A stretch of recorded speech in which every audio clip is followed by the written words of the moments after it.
A partir de ahora, hablaremos de ruido, la gran amenaza para la salud que nadie quiere escuchar, bajo la conducción de Herman Rojas y gran equipo. Muy buenas para todos, saludamos a nuestra amable audiencia que nos ha estado siguiendo en nuestra serie de episodios sobre ruido y sus efectos en la salud, especialmente aquellos activistas de España, Uruguay, Argentina y Colombia que han luchado por esta causa. Hoy tenemos el placer de contar con Gabriel Jaime Valla Vasco, ingeniero sanitario y magíster en epidemiología de la Universidad de Antioquia, docente de la Universidad de Medellín, y además nos acompaña Onofre Laborde, director de nuestra emisora. Bueno, bienvenidos a ambos. Gracias, Gabriel, por estar con nosotros. Un honor tenerlo acá. Bueno, muchas gracias a ustedes, Herman, y a Onofre, y un saludo a sus oyentes de la emisora. Bueno, Gabriel, nosotros lo contactamos porque vimos que ha realizado algunas investigaciones, ha trabajado en el tema de la contaminación ambiental, ha tocado algunos aspectos de ruido. Bueno, para empezar quisiera hacerle como una pregunta. Bueno, sí, sabemos de entrada por lo del proyecto de ley, porque se ha dicho que se ha visto un aumento en el número de quejas sobre ruido en Colombia. En su opinión, ¿cuáles son las principales fuentes de ruido en Medellín? Y que podemos suponer que pues a escala es lo mismo, ¿no? A nivel de Colombia. ¿Eso cómo afecta la calidad de vida de los ciudadanos?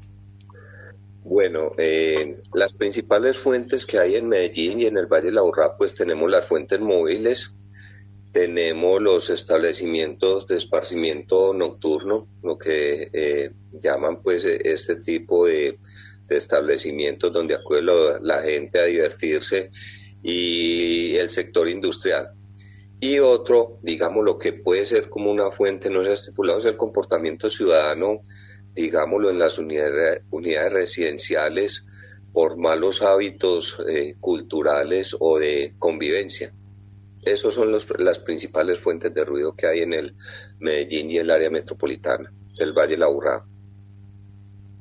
Claro, digamos que tradicionalmente las fuentes fijas que son medibles como el tráfico vehicular o tráfico de los trenes o el tráfico de los aviones ha sido como el más estudiado, pero en cuanto a quejas, la gente se queja más ¿por qué? Por el ruido proveniente de actividades de ocio, por ruido de bares y discotecas, ruido del vecino molesto que no quiere bajarle a la música, o por otras fuentes de ruido.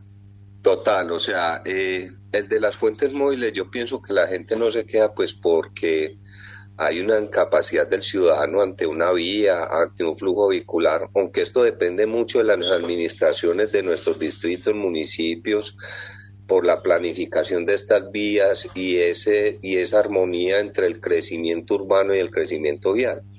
Pero las quejas en la mayoría de acá del Valle de la Urrá puede ser por el tema de digámoslo, de estos ruidos generados en estos establecimientos nocturnos y por el comportamiento ciudadano de nuestros vecinos. La señora que se levanta a las 3 de la mañana a vestirse y a taconear en el piso superior, o las mascotas dentro de los apartamentos, o la música de nuestros vecinos que no respetamos la tranquilidad de los demás y pensamos que somos únicos en esta tierra, desgastan mucho a las autoridades policiales y a las autoridades ambientales y administrativas de acá del municipio de Medellín. Esas pueden ser las principales quejas. Claro. Ahorita me gustaría que Onofre me completara esa pregunta. Yo pienso una cosa, cuando uno ve los estudios que se han hecho a nivel mundial sobre el ruido, que normalmente son en estos países europeos, normalmente ellos evalúan fuentes fijas porque, pues, comparando el nivel de desarrollo que tienen esos países, por ejemplo, Lyon, que tiene una autopista que prácticamente pasa por ahí, conecta toda Europa, tienen un tráfico constante las 24 horas, pero son avenidas gigantes. Miramos, por ejemplo, Nueva York, grandes ciudades, son hasta 7 o 8 carriles y el tráfico vehicular es enorme. Tienen aeropuertos que tienen hasta 7 8 terminales aéreas con tráfico continuo las 24 horas del día. La gente que vive cerca de los aeropuertos prácticamente no descansa. Colombia lo máximo que tienen las terminales, los aeropuertos en cuanto a terminales son máximo 2, en el caso del aeropuerto El Dorado, pero no se puede comparar con una ciudad tan gigante como estas. Y aparte de todo, no tenemos desarrollada la infraestructura ferroviaria. En alguna época lo tuvimos, pero por ahí se interrumpió esa labor y quedamos con una estructura ferroviaria muy rudimentaria que no se desarrolló ni punto de comparación con los países de Europa, que prácticamente los ferrocarriles conectan todo ese continente. Entonces ellos obviamente han visto ese problema y no tienen el problema cultural. Yo pienso, por lo que he visto, que en Colombia pues como no tenemos, y además pues tenemos algunas medidas como la disminución de la velocidad que ayuda bastante a disminuir el ruido que proviene del tráfico, que básicamente son como conductas, ¿no? O sea, el pito, la gente que pita innecesariamente, los exhaustos modificados y las conductas. De hecho, en Colombia y en España la ley antirruido surgió precisamente por cuestiones aleatorias de ruido que tienen que ver precisamente con la producción de ruido proveniente de personas de actividad antrópica, pero que está relacionada prácticamente con conductas. Onofre, usted me dirá si en Uruguay pasa un fenómeno similar al de Colombia. Sí, el saludo para todos ustedes, para toda la audiencia. Lamentablemente ocurre ese aspecto en Uruguay y puntualizo justo cuando había mencionado el señor Gabriel sobre un poco el desgano de las autoridades y las policías cuando se repiten tanto estas situaciones, ¿no? De que no hay cierto caso por parte de la ciudadanía o no hay interés de que las cosas mejoren. Eso genera que algunos policías a veces comentando, hablando conmigo, me dicen, bueno, ¿para qué vamos a ir y vamos a agarrar a este o al otro si después lo van a hacer de vuelta, si la fiscalía lo suelta, si no pasa nada? Entonces yo le pregunto a Gabriel un poco sobre el aspecto de su estudio, ¿cómo puede observar desde un punto de vista del marco normativo que se pueda afianzar la aplicación de la ley? Porque ya hay ciertas normativas, el tema es que no se aplican. Sí, Onofre, mira, el tema de la normativa en Colombia está pasando, digámoslo, por una actualización. Actualmente sale la ley 2450 del 2025 que tiene que ver con la ley del ruido, pero esta ley le dice a las diferentes autoridades ambientales, bueno, trabajen en conjunto, pero actualicen las normas. En Colombia tenemos la resolución 627 del 2006 y la 8321 del año 83.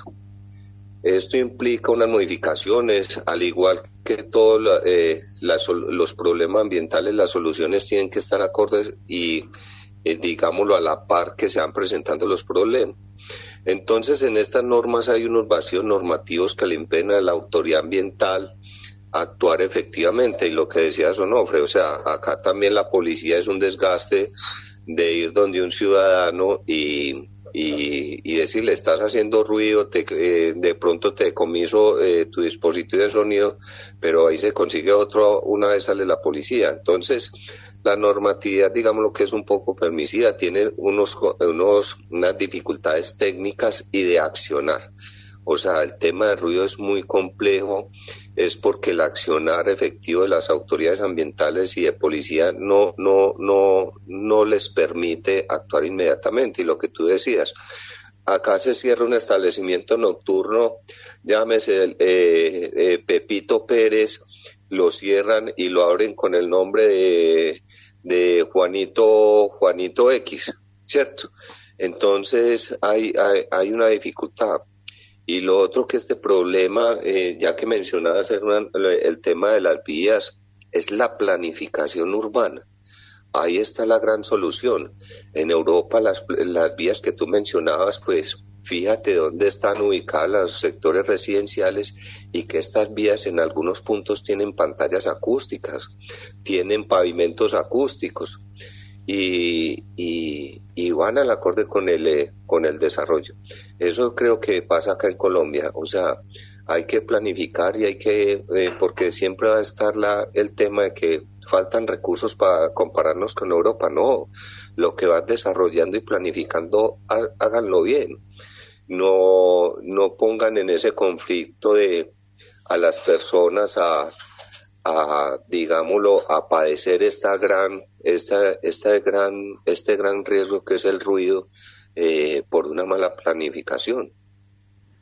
Ahora, disculpe que le interrumpa, dentro de esa planificación urbana, territorial, ¿se podrían contemplar también los aspectos para generar ciudades más sostenibles, con mejor aislación, con instrumentaciones u objetos que no generen ruido? Claro que sí, totalmente. Hoy en 2026 hay muchos elementos que pueden prevenir el ruido. Y esto es de la mano digámoslo, con las oficinas de planeación, con constructores, con academia, con todos, pero los elementos están, la tecnología está.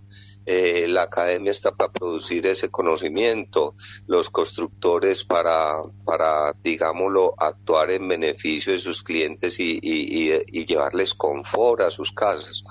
O sea, hay que trabajar más decidido con los diferentes gremios para solucionar algo que se sabe que es un problema, como es el caso de nuestro encuentro hoy, que causa problemas en la salud. Y si nos fuéramos allá, causa problemas sociales, causa problemas económicos. Y las ciudades, dicen por ahí que las ciudades más innovadoras son aquellas que tienen los menores índices de ruido dentro de sus espacios urbanos. Gabriel, una pregunta. Pues yo sé que Antioquia es pionera en muchos aspectos innovativos que tienen que ver con adelantos tecnológicos. De casualidad, la Universidad de Antioquia o la Universidad de Medellín están desarrollando materiales acústicos más económicos, porque cuando se toca ese tema de, por ejemplo, de tener que aislar una carretera o tener que aislar un bar, una discoteca, normalmente lo que se alega es que es demasiado costoso, que pues los decretos, perdón que toque ese tema, pero la mixtificación de suelos de los decretos de todas partes de Colombia, dice, se acoge a la resolución 0627 del 2006 y establece que si una persona abre, porque eso lo dicen los decretos claramente, un bar o una discoteca en una zona residencial, por decir algo, cerca de pues un hogar geriátrico, cerca de un hospital, tiene que emitir el ruido y ajustarlo al nivel de ruido de la zona colindante, al mínimo que tiene que estar en esa zona. Y en los mismos decretos dicen textualmente, obligan a insonorizar los establecimientos. Sin embargo, en Colombia no hay ningún establecimiento insonorizado. O sea, hay una lectura selectiva. Pero bueno, digamos que sacan el tema que es muy costoso. Antioquia está trabajando en proyectos de sacar productos materiales para aislar estos establecimientos y que no tengan el pretexto que es que sale muy caro. No, sí, en la Universidad de Medellín estamos trabajando junto a la Facultad de Diseño, a Ingeniería Civil e Ingeniería Ambiental, con unos materiales en base de residuos sólidos, digámoslo, para entrar en ese tema de economía circular, que son acústicos.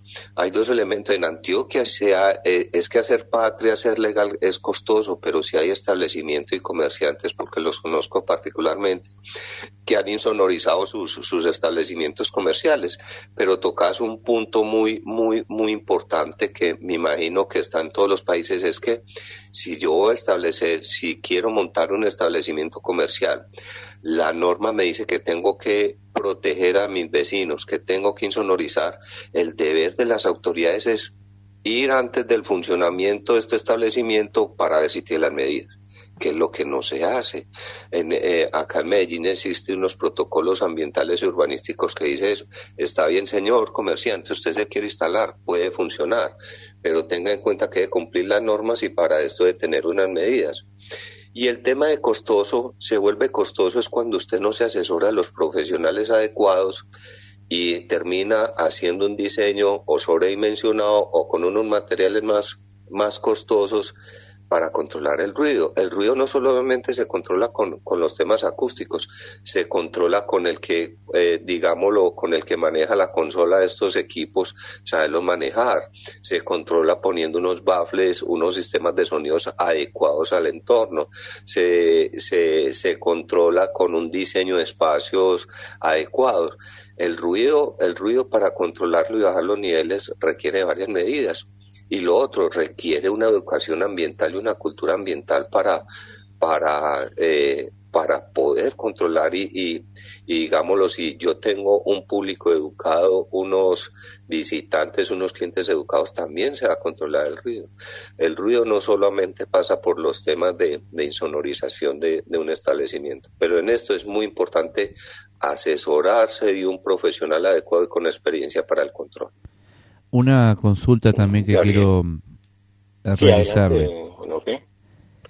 Sí, quiero realizar una consulta a Gabriel respecto no solamente a la insonorización, sino también al marco normativo de las profesiones.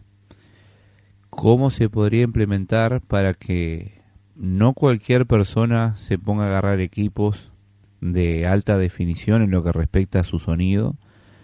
Porque es como cualquier profesión. En el caso, por ejemplo, no cualquier persona puede ejercer como médico, ni como mecánico, ni como, bueno, la profesión que sea, ¿no? Porque justo en el ambiente de sonido hay gente que ni sabe del tema y está ejerciendo eso y utilizando herramientas que son potentes. ¿Cómo se puede instrumentar eso para regularizarlo?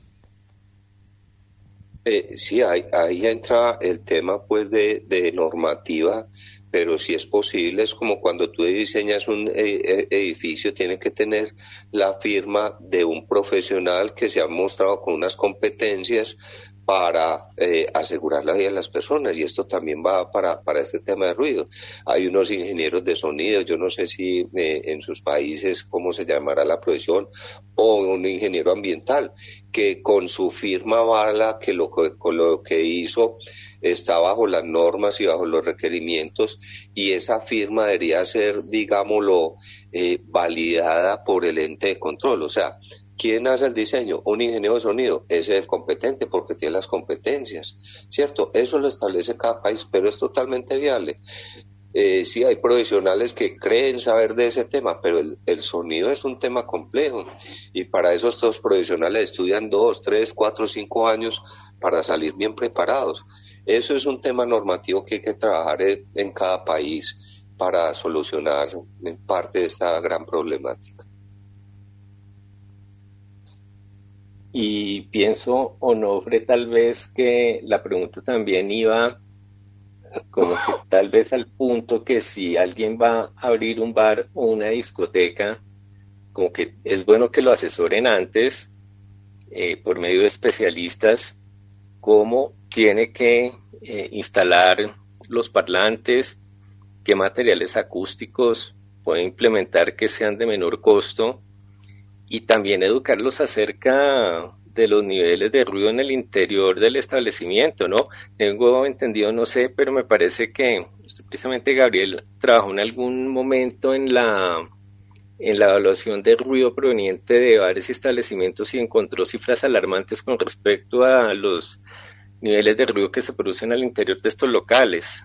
¿Me corrige? Pues más que alarmantes, preocupantes. O sea, encontramos al interior de varios establecimientos nocturnos, eso fue por los lados del 2007 más o menos, establecimientos que superan los 140 decibeles, 120 decibeles, establecimientos donde se supera 400 o 600% la dosis de ruido, bastante alarmante.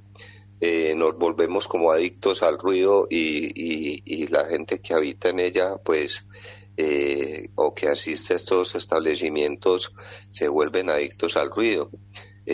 Preocupante ese tema, pero eso también pasa por un tema educativo y cultural que hay que trabajar fuertemente desde los primeros años con los preescolares y a diferentes niveles, porque en verdad que el ruido es un factor de riesgo silencioso, o sea, todos gozamos con el ruido, pero no entendemos las causas que puede generar en los años la pérdida auditiva.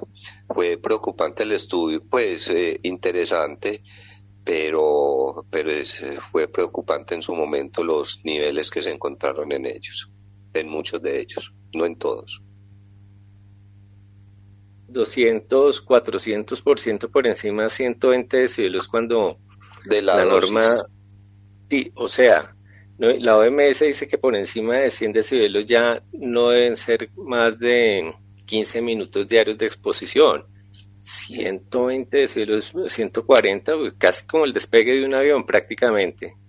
No, y es que ya acordémonos que el umbral del dolor en el tema de ruido está a partir de los 120 decibeles.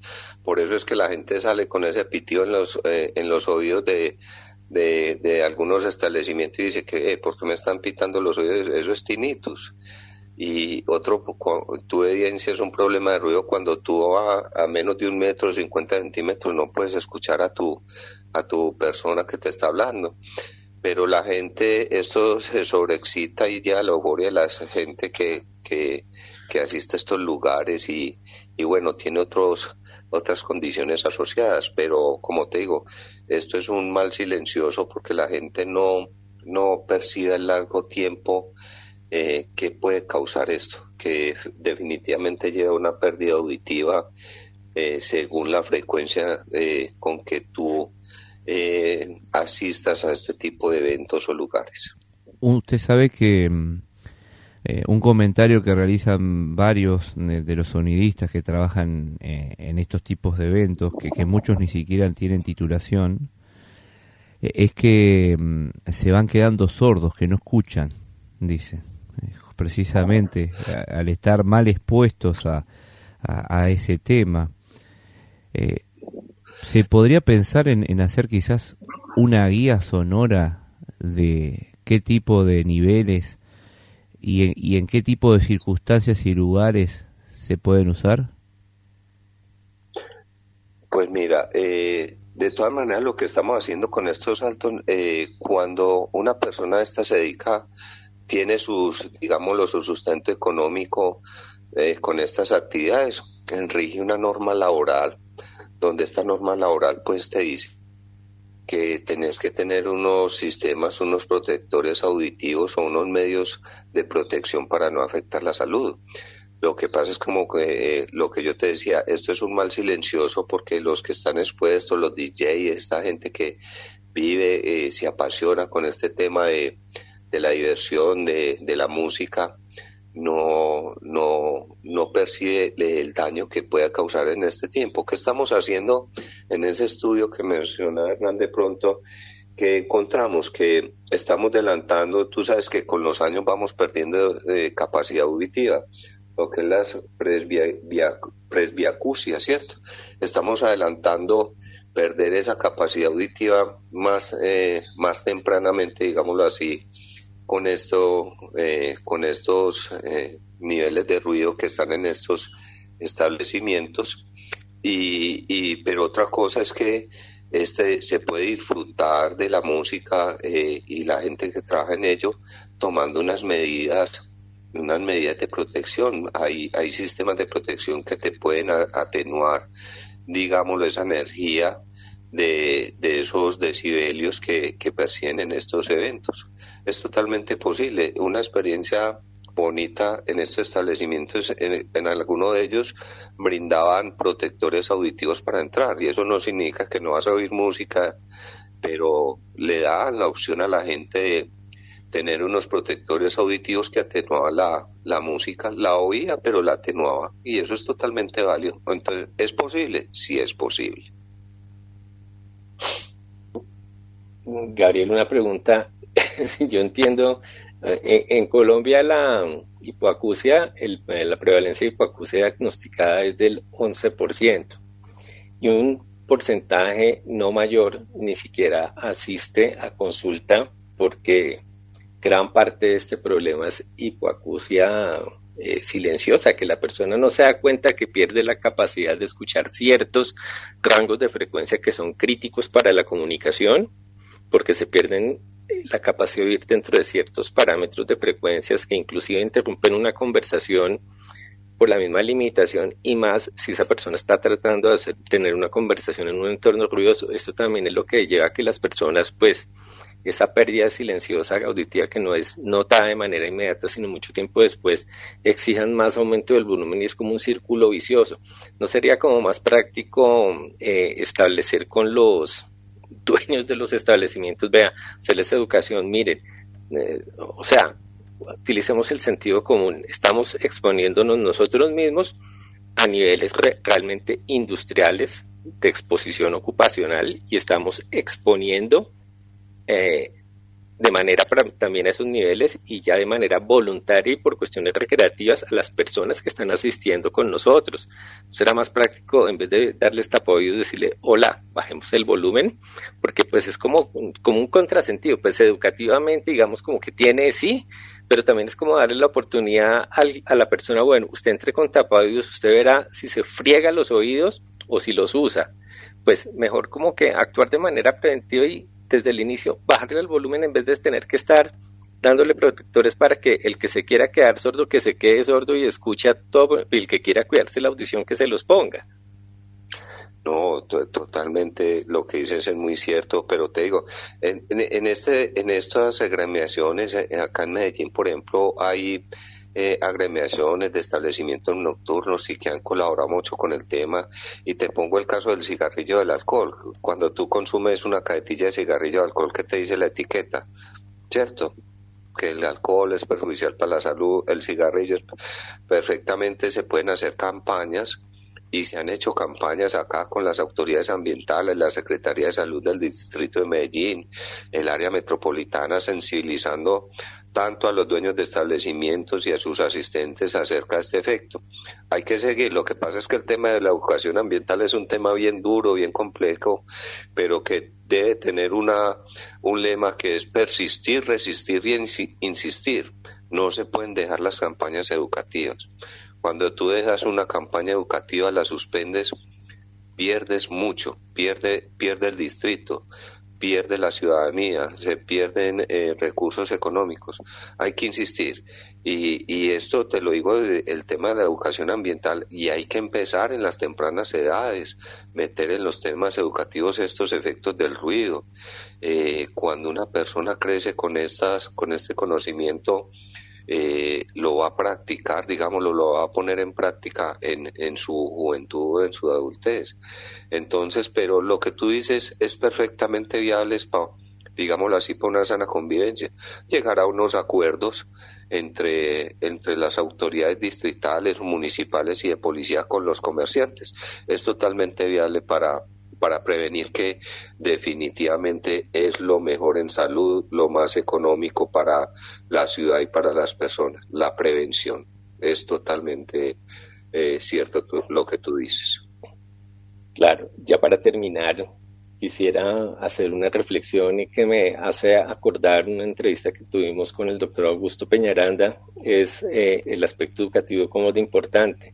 Nosotros desde chiquito decía él en esa ocasión, a uno los papás le decían, oiga, mijo, no mire al sol porque se queda ciego. Lo mismo desde chiquitos, desde los niños, vea, el ruido nos deja sordos, es la misma cosa. Pues era una muy temprana. Bueno, Gabriel, le agradecemos sinceramente por estar con nosotros. Tenemos un segundo episodio la próxima semana. Agradecemos su compañía y despedimos a toda nuestra audiencia. Hasta una próxima edición. No, muchas gracias a ti, hermano Onofre, por invitarme a este espacio, que me encanta participar de ellos, compartir un poco la experiencia acá de Medellín, compartir la experiencia profesional y personal. A ustedes, mil gracias, y a todos sus oyentes, gracias también por escucharnos. Ha finalizado Ruido. Hasta una próxima edición.